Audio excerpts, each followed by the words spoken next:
Welcome everybody. You are listening to The Alternative Show with me, Angela Courtney, every Saturday here on Tropical FM, 2 till 4, bringing you the best of mind, body and spirit. And as you can notice, I have a guest with me. I am joined today by Josephine Inoniyegha, who is an NLP practitioner, cognitive therapist, hypnotherapist, all-round healing person. And so welcome, thanks for joining us today. I understand you're practicing in Watford, so you've had a little bit of a journey. So tell us, how did you get into this kind of world then, please, Joanne? A bit of a long-winded story, but I'll keep it short. I was a lecturer for well over 10 years, lecture psychology. And in that time I did a lot of work with students who were at risk of falling, or failing rather, at risk of being excluded from school. And college, and the whole aim of the mentoring program was to help them realise that they actually had the potential to be successful, and doing that work sparked off the interest and the passion for me to help others beyond the educational setting. Right. I trained as an NLP practitioner in 2007 in London with a fantastic trainer, Helen Drake, if you're listening, hello. And from then on, I started seeing clients on an ad hoc basis. I didn't really take it seriously because I was still very much an active lecturer, and I loved my job and I loved what I did at the time. Yes. But as time progressed,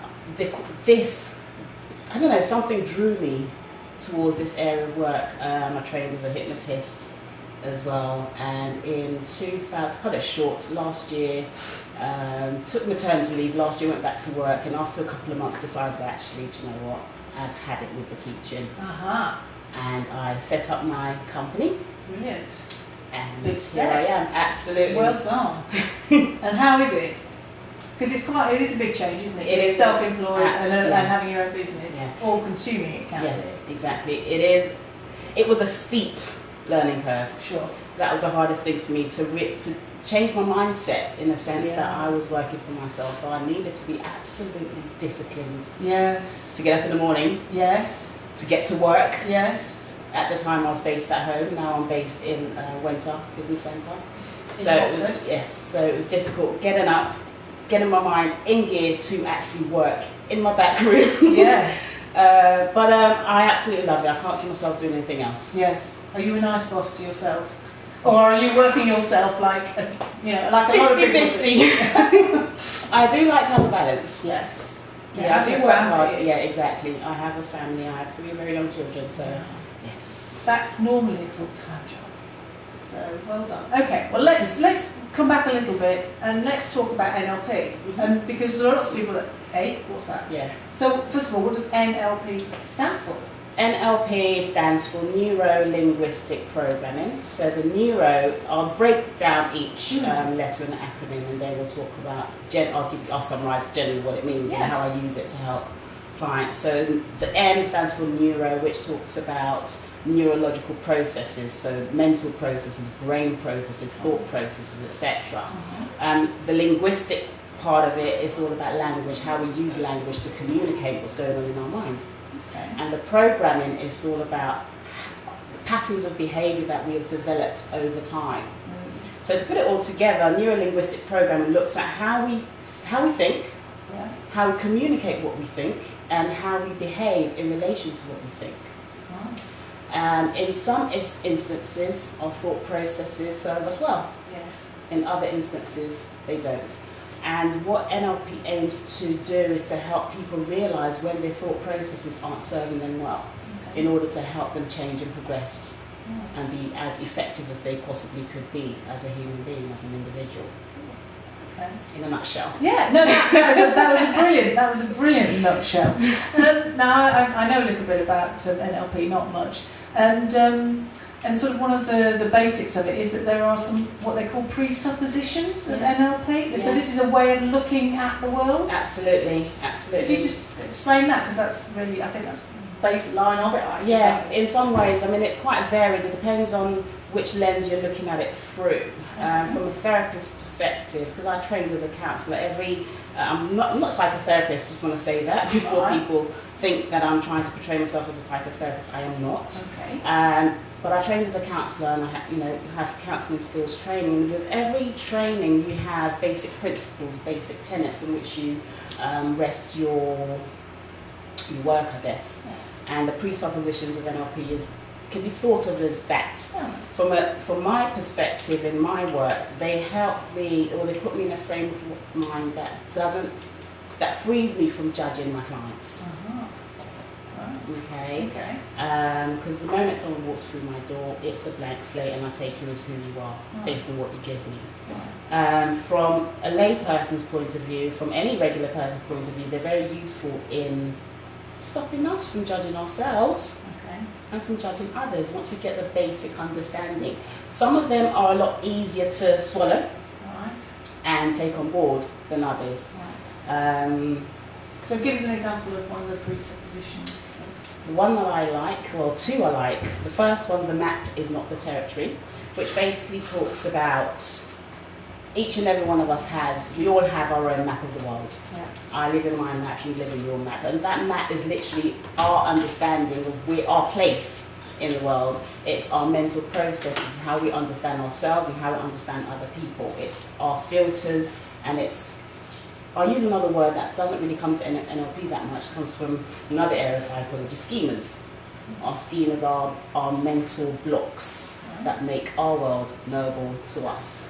And they're based on our past experiences, and we build a framework for ourselves. Yes. So because we need a framework, don't we? Absolutely. Sort of like the things that we rely on, our understanding of what will happen. Exactly. You can't make a fresh decision every time you approach something. Exactly. So you've got to usually base it on your own experiences. Yes, exactly. in the first instance. Yes. So the whole idea of the map is not the territory. Comes from this idea that I have my map, you have your map. If we're having a discussion or a debate or whatever, I may want to inflict my map on you. Often people do. Oh yeah.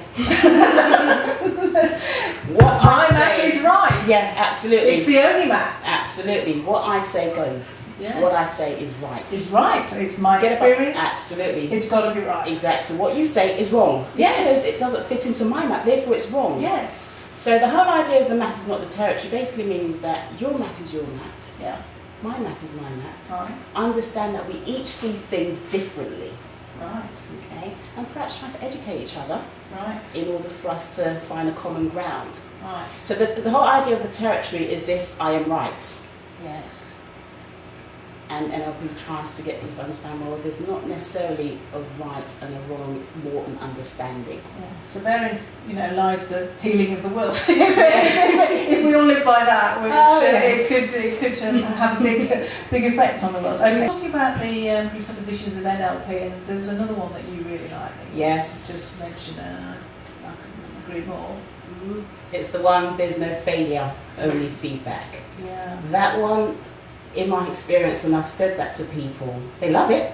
Yes. They love the sound of it because it's quite idealistic. Yes. In some ways. Yes, it is.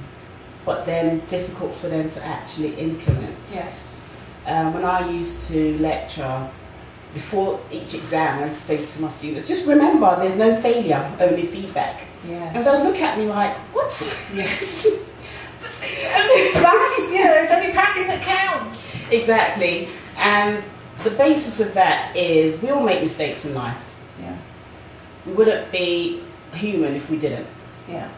And it's understanding that when you make a mistake, it doesn't necessarily mean that you failed, Right. although you may have failed, but there's a lesson in every single mistake that we make. Yes.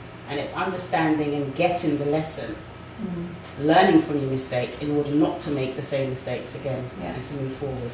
And the other thing that I like around that is the idea, some people were saying, if you don't make a mistake, you're not doing anything in life. Precisely. So many of us, perhaps through having bad experiences in life, retreat from anything new, don't we? Yeah. Because the failure is just too much to contemplate. It will stop you in your tracks before you've even tried something new. Precisely. So that's a really helpful,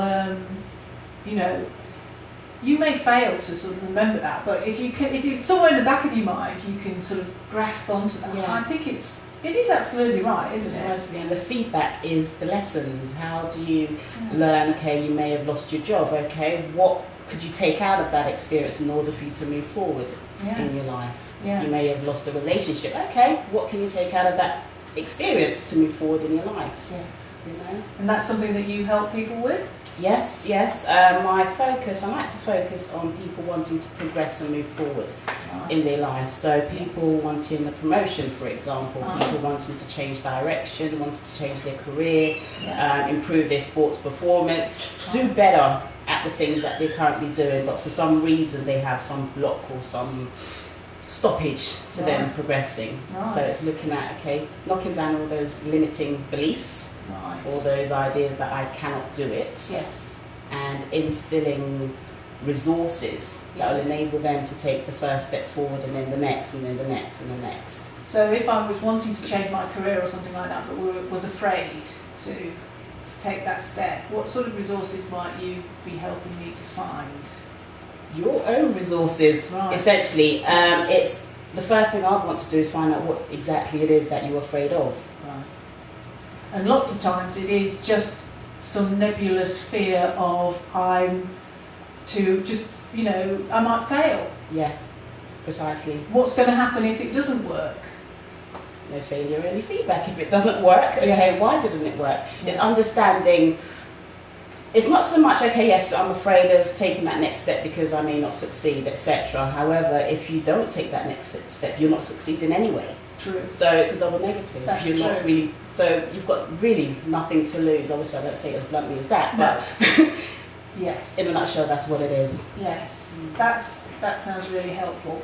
Okay, and I noticed on the website that something that intrigued me. So how you help people get promotions? That's a really interesting idea. I never thought to get coaching to do that, but it sounds like a really great idea. So again, how do you help people with that? The thing is, it's promotion in itself.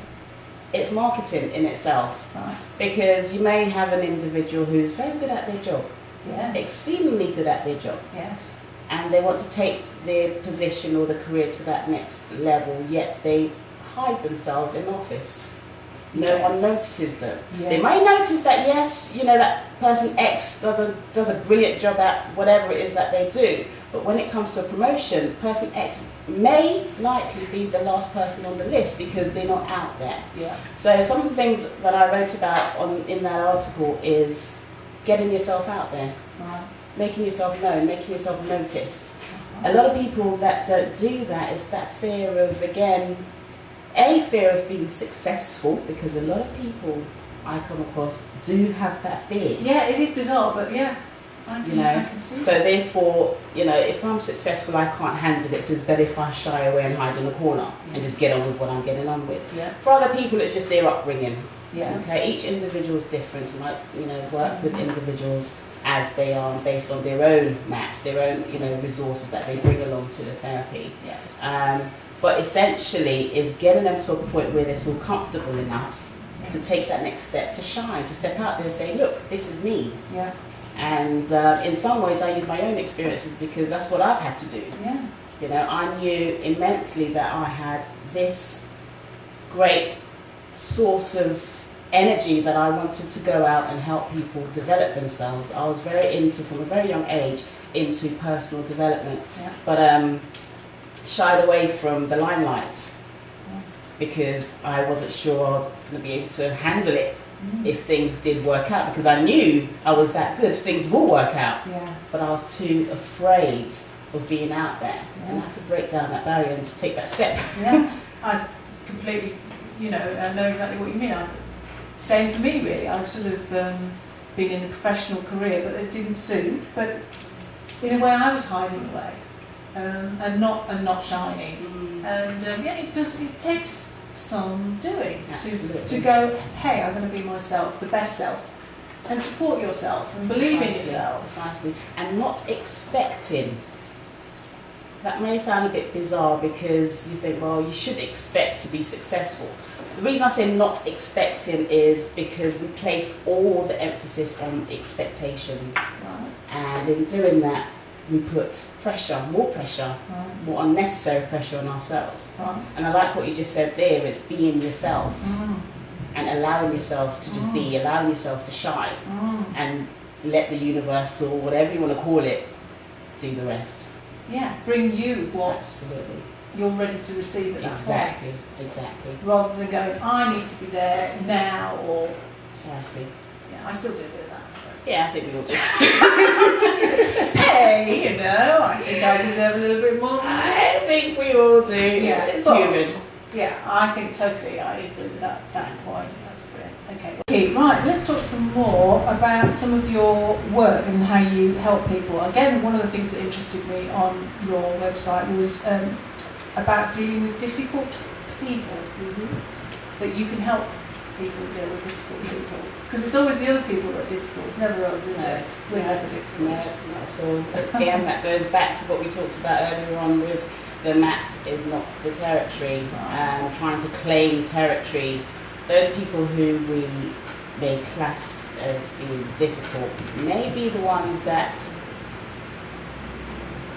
walk along the lines of wanting to claim territory. Also, that rests on another presupposition of NLP. There aren't any difficult people, only inflexible communicators. Okay. So, essentially what that's saying is there's no such thing as a difficult person. It's only someone who just doesn't know how to communicate to you what it is they want, need or feel. So what they say may come out as gobbledygook, and or what you hear is absolutely rubbish, goes in, comes out the other. It's a two-way thing, it's a communication breakdown essentially. When two people are talking, they're having a discussion or a debate or even an argument, if you had a mediator in that room, you may realise, if you listen very carefully, that they're probably both saying the same thing, but in different ways, and you have this crossover, you have this overlap, because they're not hearing what they want to hear, or at least what they're hearing doesn't sound like something that resonates with their own filters, their own schemas. I talked about schemas earlier on, their own map of the world, so they reject it.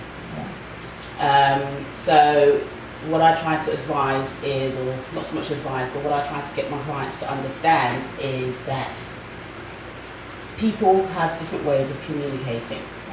Meet that person in the map of the world first, i.e. hear what they're saying, or not saying as the case may be, okay. And try to reflect back to them what it is that you're hearing, and get them to clarify whether what you said back to them is exactly what it is that they're saying. That's the first step. So I think what I talked about there in that article was meeting them in the map of the world, building rapport with them.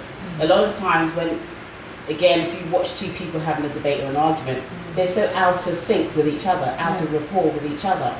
And it's having one person to just take a step back and say, actually, okay, I'm going to come to you and understand where you're coming from. It's being willing to be understanding, isn't it? And when you're in the middle of an argument, actually being right is often what people are focusing on, and proving that they're right, rather than understanding the other person. Precisely, it goes back to the other presupposition. The map is not the territory. Letting go of that willingness or that wanting to be right all the time. I mean, and I guess we can agree that some people are more difficult to deal with than others. Absolutely. But when you get to know them, often, you know, like I've worked with people who, it wouldn't matter what you'd ask them, they would generally say no initially.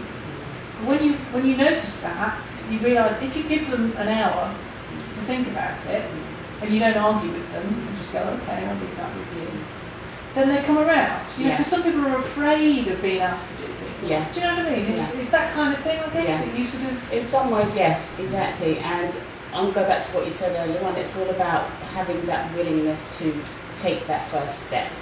And obviously, in reality, being in the middle of an argument, that rational thought doesn't come into it. It's being present enough to say, okay, I'm going to take a step out of this and come back later on.